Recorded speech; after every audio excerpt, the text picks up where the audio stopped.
آئیے ناظرین، آپ حضرات کے سامنے ہندوستان کی اسلامی سلطنت کے بارے میں بیسک جانکاری اور بیسک انفارمیشن آپ حضرات کے سامنے رکھنے کی کوشش کرتے ہیں۔ اس سے پہلے آپ حضرات ہمارے چینل کو سبسکرائب کر لیں، بیل آئیکن کو دبا دیں تاکہ ہماری آنے والی ویڈیو سب سے پہلے آپ کے پاس پہنچ جائے۔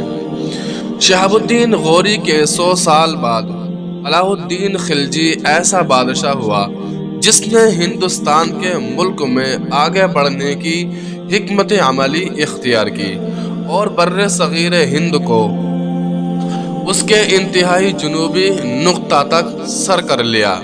سن 1297 عیسوی میں سلطان علاء الدین کے بھائی الف خان نے گجرات کا تھیاوڑ پر چڑھائی کی اور وہاں کے راجہ کرن کو شکست دے کر اس کے ملک پر قبضہ جما لیا۔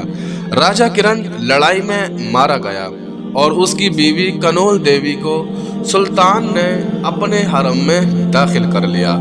الف خان گجرات سے کافور نامی ایک ہندو غلام بھی لایا جس نے دربار میں پہنچ کر دین اسلام قبول کر لیا اور جو سلطان کا کامیاب ترین سپہ سالار بھی ثابت ہوا۔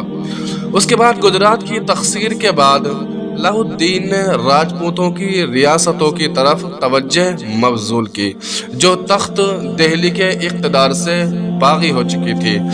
سن 1300 عیسوی میں سلطان نے خود لشکر کشی کر کے نتھمبور کا قلعہ سر کیا اور سن 1301 عیسوی میں چتوڑ کے قلعے کا محاصرہ کیا لیکن اس قلعے کو سر کرنے میں کامیاب نہ ہوا۔ سن 1302 میں دوبارہ چڑھائی کی۔ شدید جنگ اور جدال کے بعد چتوڑ کا راجہ بھیم سنگھ جان پر کھیلنے کے لیے مجبور ہو گیا اور اس کے بہادر ساتھیوں نے زرد کپڑے پہن کر جوہر کی رسم ادا کی، یعنی جان کی بازی لگا کر حملہ آوروں پر ہل پڑے اور لڑتے ہوئے جانیں دے دی۔ راجہ بھیم سنگھ کی بیوی رانی پدمنی نے قلعے کے اندر راجپوت سرداروں کی دوسری عورتوں کے ساتھ جوہر کی رسم ادا کی اور وہ چتا میں کود کر جل مری۔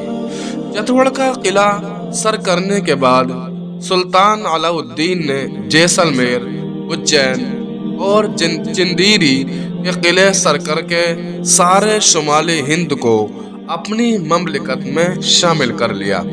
اس کے بعد سلطان نے اپنے سپہ سالار اور غلام ملک کافور کو لشکر دے کر دکن کا ملک سر کرنے کے لیے بھیجا۔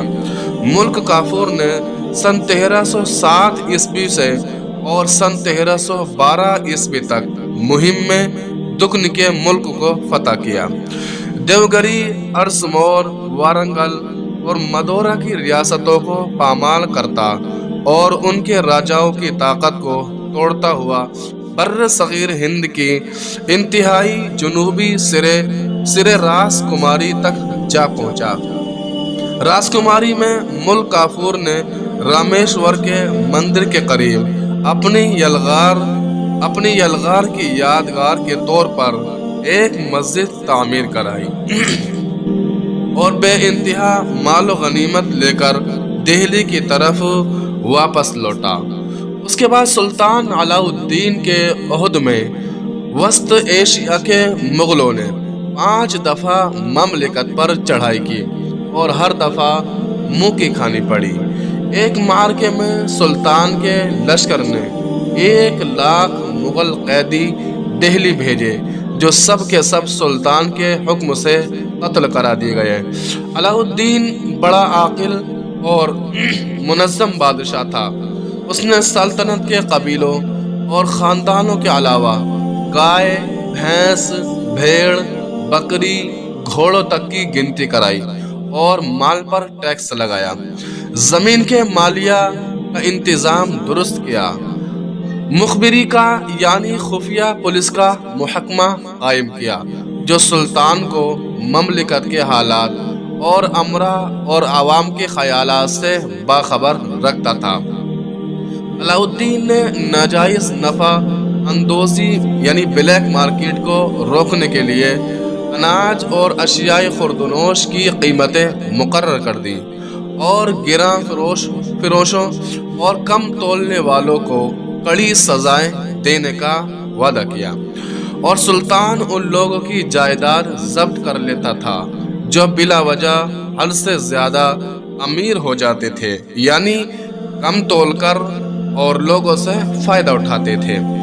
اور اس نے امر کو حکم دے رکھا تھا کہ وہ سلطان کی اجازت کے بغیر آپس میں قرابت داری اور رشتے ناطے کے تعلقات پیدا نہ کرے اور نہ ایک دوسرے کو دعوت پر بلائے۔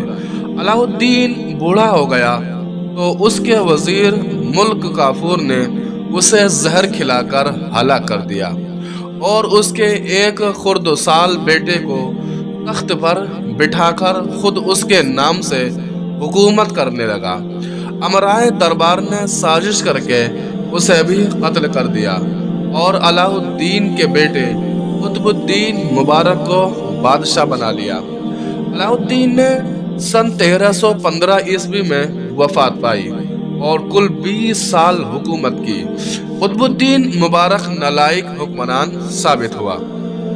اس نے سلطنت کا کاروبار اپنے وزیر خسرو خان کے سپرد کر دیا اور خود داد عیش دینے لگا۔ نتیجہ یہ ہوا کہ خسرو خان نے سن 1320 عیسوی میں موقع پا کر مبارک کو قتل کر دیا اور خود بادشاہ بن گیا۔ پنجاب کے صوبے دار غازی بیگ تغلق نے خسرو خان پر چڑھائی کی اور اسے کیفر کردار تک پہنچا کر تخت دہلی پر قبضہ کر لیا اور خاندان تغلق کی بنیاد رکھ دی گئی۔ اس کے بعد سن 1320 میں جبکہ مصر پر مملوک سلطان ناصر الدین محمود حکومت کر رہا تھا اور قبچاق دروز پر اردوے زریان کا خان اعظم ازبق خان حکمران تھا اور ایشیا کو چک روم میں عثمان کا بیٹا اورخان سلطنت عثمانی کی بنیادیں مستحکم کر رہا تھا۔ ہندوستان کی حکومت خلجی خاندان کے ہاتھ سے منتقل ہو کر تغلق خاندان کے ہاتھ میں چلی گئی اور غیاث الدین تغلق نے دہلی کا تاج شاہی اپنے سر پر رکھ لیا۔ غیاث الدین نے بڑے عدل اور انصاف سے 5 سال حکومت کی، ملک کا امن و امان بحال رکھا اور زمین کا مالیہ جو علاء الدین خلجی نے بڑھا دیا تھا اس کو کم کر دیا۔ اس کے بعد سن 1324 عیسوی میں بنگال کے صوبیدار نے بغاوت کی۔ غیاث الدین اس بغاوت کو فروغ کرنے کے بعد دہلی کی طرف واپس آ رہا تھا کہ آگرہ کے قریب ایک نو تعمیر شدہ مکان میں جو اس کے بیٹے جونا خان نے اس کے لیے تعمیر کرایا تھا قیام پذیر ہوا اور اس میں آرام کیا۔ اس مکان کی چھت گر پڑی اور سلطان ملبے کے نیچے دب کر مر گیا۔ یہ سلطان حضرت نظام الدین اولیاء رحمۃ اللہ علیہ کے اثر رسوخ سے خائف تھا اور چاہتا تھا کہ ان پر سختی کرے اور انہیں اپنے دربار میں حاضر ہو کر کورنش بجا لانے پر مجبور کرے۔ لوگوں نے سلطان المشائخ حضرت نظام الدین اولیاء کو خبر دی کہ غیاث الدین دہلی میں واپس آ کر آپ کے ساتھ سختی کرنے کا ارادہ رکھتا ہے۔ حضرت نے صرف اتنا فرمایا کہ ہنوز دہلی دور است۔ غیاث الدین اس کے بعد اس کا بیٹا جونا خان محمد تغلق کے نام سے سن 1325 عیسوی میں سریر آرائے سلطنت ہوا، یعنی سلطنت پر بیٹھا۔ یہ بادشاہ خود بھی بڑا عالم تھا اور علماء کی بہت قدر کرتا تھا۔ فیاض تھا لیکن حکام کے ساتھ بڑی سخت گیری سے پیش آتا تھا۔ اس نے بڑی بڑی مہمات اختیار کی جو سب کی سب ناکام رہی۔ اس کے بعد سن 1326 عیسوی میں غزنی اور ماوراء النہر کی چغتائی سلطنت کے مغلوں نے پنجاب پر یلغار کی تو ان کا مقابلہ کرنے کے بجائے اس نے انہیں یہ رشوت دے کر پیچھا چھڑایا کہ جس کی وجہ سے مغلوں کے حوصلے بہت بڑھ گئے۔ اس کے بعد اس کے دماغ میں دہلی کے بجائے دکن کے شہر دیوگری کو دولت آباد کے نام سے دارالحکومت بنانے کا شوق سمایا۔ اس نے دہلی کے باشندوں کو حکم دے دیا کہ وہ سب کے سب دولت آبادی کی طرف کوچ کریں۔ لوگ قافلے بنا کر چلے، کچھ جاتے ہوئے راستے میں مرکب ہو گئے۔ جب دولت آباد پہنچ کر نیا شہر آباد نہ کر سکے اور طرح طرح کی تکالیف کا سامنا کرنا پڑا تو محمد تغلق نے انہیں واپس دہلی جانے کا حکم دے دیا۔ کچھ واپس آتے ہوئے ختم ہو گئے اور بہت کم آباد دربار دہلی میں آ کر آباد ہو سکے۔ اس کے بعد محمد تغلق کے دماغ میں چین کی مملکت کو سر کرنے کا خیال پیدا ہوا۔ اس مقصد کے لیے 1,00,000 کا لشکر تیار کیا گیا۔ اس لشکر کا کانگڑا، پالمپور اور کلو کی وادی کی راہ سے تبت میں پہنچنے کی کوشش کی، لیکن بہت سا لشکر راستے ہی میں سردی کی شدت اور برف باری کے باعث تباہ اور برباد ہو گیا اور یہ مہم ناکام رہی۔ مغل حملہ آوروں کو رشوت دینے یعنی دارالسلطنت کو تبدیل کرنے اور چین پر لشکر بھیجنے کا باعث خزانہ خالی ہو گیا۔ تو محمد تغلق نے چاندی کے بجائے تانبے کا سکہ جاری کر کے کام چلانا چاہا، لیکن تانبے کے جعلی سکے کثیر تعداد میں بننے لگے، اس لیے اسکیم فیل ہو گئی۔